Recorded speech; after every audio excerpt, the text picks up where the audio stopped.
Il était une fois une petite maison toute en sel.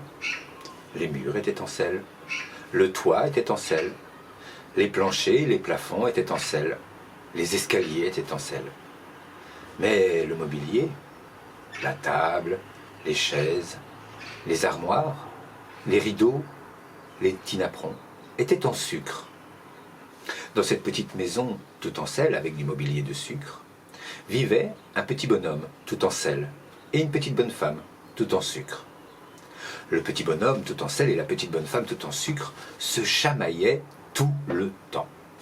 Ils se chamaillaient au petit déjeuner, ils se chamaillaient au goûter du matin, ils se chamaillaient au déjeuner, au goûter de l'après-midi, au dîner. Le petit bonhomme tout en sel voulait toujours manger salé.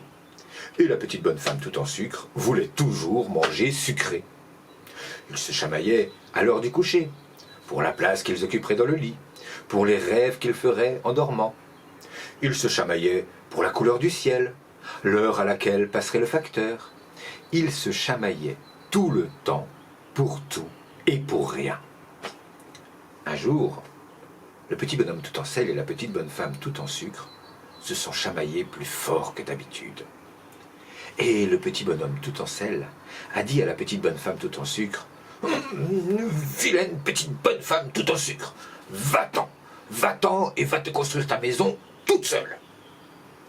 Alors, la petite bonne femme tout en sucre est sortie de la maison tout en sel, et puis elle a marché, en pleurant, mais en pleurant doucement, pas trop fort, pour que les larmes ne fassent pas fondre ses jolies petites joues tout en sucre. Elle a marché, jusqu'à trouver un endroit qui lui semblait adéquat, propice, et elle a construit une petite maison tout en terre. Les murs étaient en terre, le toit était en terre, les planchers et les plafonds étaient en terre, les escaliers étaient en terre.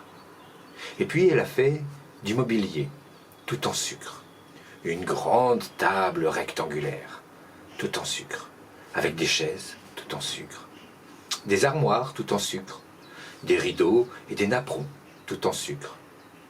Mais elle trouvait ça moche. Alors elle a recommencé. Elle a fait une table ronde tout en sucre, avec des fauteuils tout en sucre, des placards tout en sucre, des rideaux et des napperons tout en sucre. Mais elle trouvait toujours ça moche.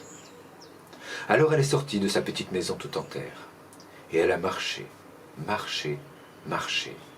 jusqu'à la maison tout en sel. Là, elle a frappé au carreau, et le petit bonhomme tout en sel est arrivé, et il a fait « Non !» Alors, la petite bonne femme tout en sucre est repartie, en pleurant, mais en pleurant pas trop fort, tout doucement, pour que ses larmes ne fassent pas fondre ses jolies petites joues tout en sucre. Elle a marché, jusqu'à sa maison tout en terre. Là, elle s'est assise dans un fauteuil tout en sucre, devant sa fenêtre.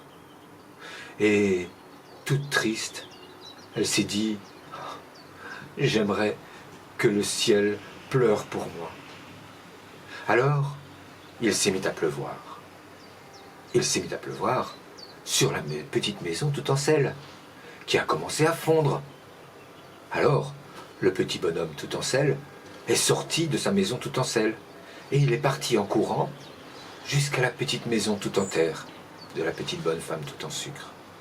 Et là, il a frappé au carreau. Et la petite bonne femme tout en sucre aurait bien voulu dire « Non !» Mais quand elle a vu son bonhomme tout en sel sous la pluie, elle a eu peur qu'il fonde. Alors elle a ouvert sa porte. Et le petit bonhomme tout en sel est entré. Ils se sont regardés et ils se sont embrassés sur la bouche. Et ils sont restés collés. Et oui, le petit bonhomme tout en sel était tout mouillé.